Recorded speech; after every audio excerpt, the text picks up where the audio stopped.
Hi everyone! Welcome to the Empath Tarot Case. Another love reading, timeless and general. Take what resonates lang po. Maybe some part of the reading makaresonate kayo or yung mga messages dyan ay nakaka-relate kayo.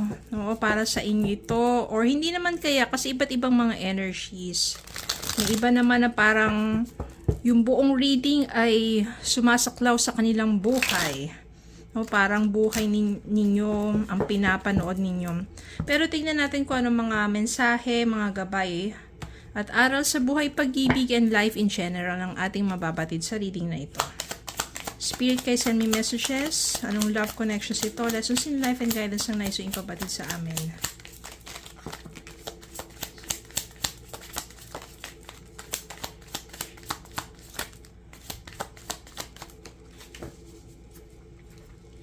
Sige, tignan po natin itong mga unang mga mensaheng to.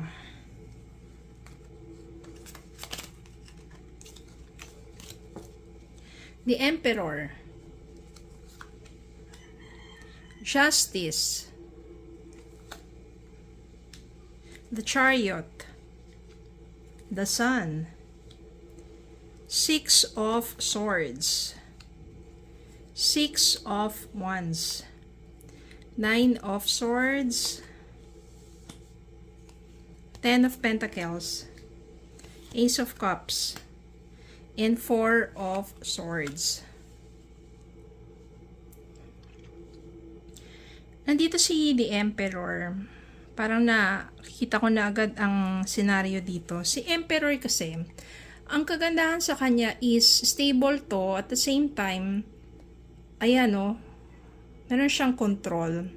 Pero I can sense here, base sa iba pang mga lumabas, na maaring siguro, nakokontrol ka niya. Somehow, a little of manipulation. Yun yung hindi maganda. Kaya ngayon, nahihirapan ka dito eh. Maaring niwalayan mo siya, gusto mo nang mag-move on, or humingi ka sa kanya ng parang space or distance, cool off, parang ganon. Para kasing feeling mo, kinokontrol ka ng taong to, nakokontrol ka na niya at manipulate. Na feeling mo, kasi si Emperor, hindi siya ganun ka-emotional na tao.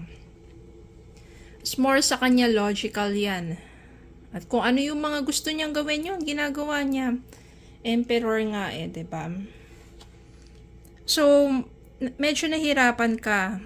Nahihirapan ka sa kanya kasi kung yung mga emotions mo, 'di ba, na inilalabas, parang feeling mo parang hindi naman niya nararamdaman or parang hindi naman niya ina-address. Minsan, ang dami mo na sinasabi tapos isang salita lang din yung reply niya sa'yo, sagot niya sa'yo. Na parang ano ba, naiintindihan mo ba yung mga issues ko, o mga drama ko sa buhay, o drama ko between yung sa relasyon ninyong dalawa. Tapos, may mga bagay siya na parang sinasabi na kailangan may consequence. So, ano yun? Controlling, ganun. Kaya gusto mo munang magkaroon ng space or time or distance or ayan, gusto mo mag-move forward. Parang pinapakita mo sa kanya na hindi mo ako dapat kontrolin.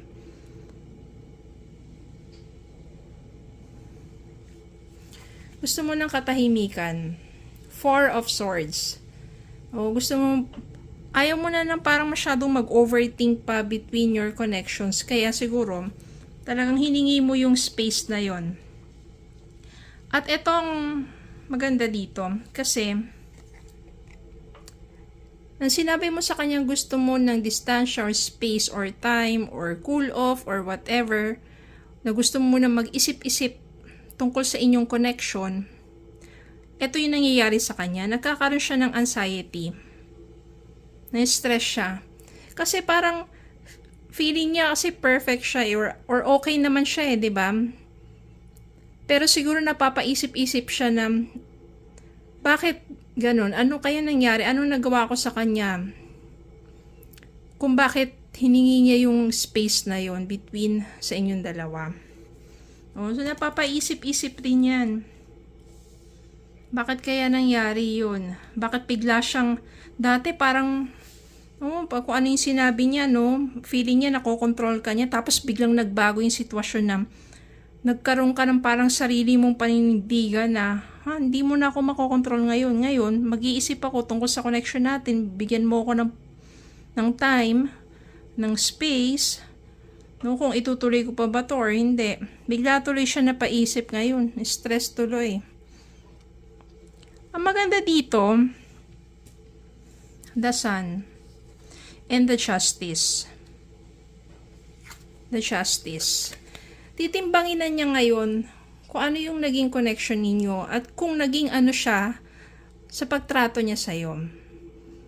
So, maaring babalansehin niya yung kanyang pagiging logical, yung hindi emotional. Parang kailangan, di ba, parang i-ano niya rin yung pagiging emotion, yung mga emotional, kasi lalo na karamihan sa mga babae, mga emotional yan, 'di ba? Sa mga lalaki naman hindi naman sila ganun kaano. Pero kailangan matutunan din nila kung paano i-handle ang emotions ng mga babae.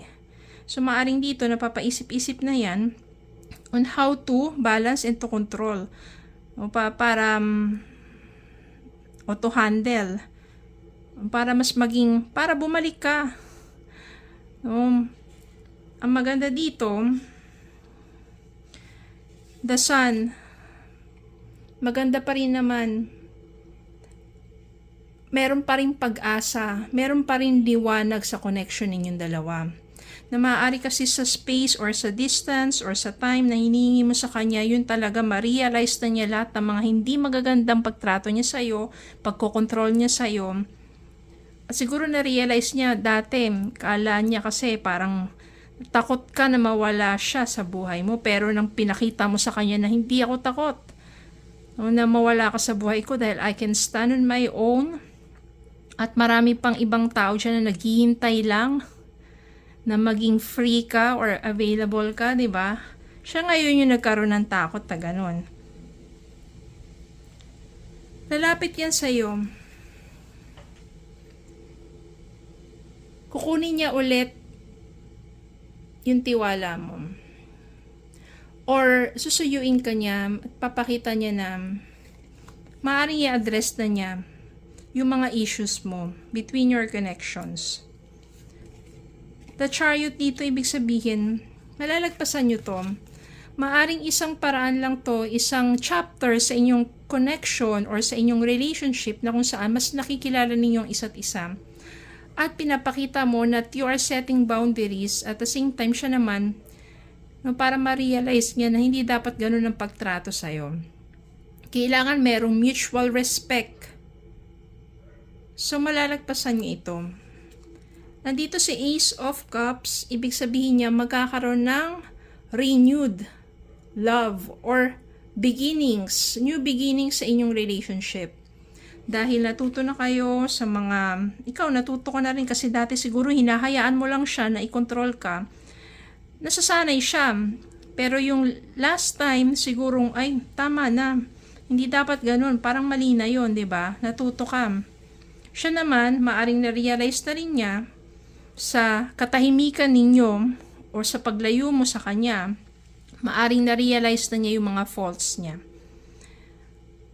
At nare-realize na rin niya na talagang mahal ka niya, hindi dapat ganun. Yung way ng pagtrato niya sa'yo or yung controlling, diba? So, it's all about someone who's been very controlling sa relationship at minsan nawawala yung respect. Yun ang pinakamahalaga.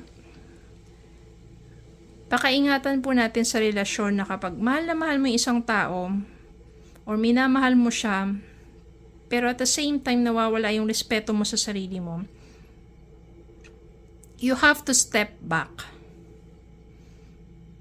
You have to step back to regain your self-respect. At ipakita sa taong yun na mamahalin kita, pero irespeto mo ko. Okay? So, yun lang po. Maraming salamat po for watching. Please don't forget to like, share, comment, subscribe, follow me on Facebook and YouTube. Have a good day po and God bless.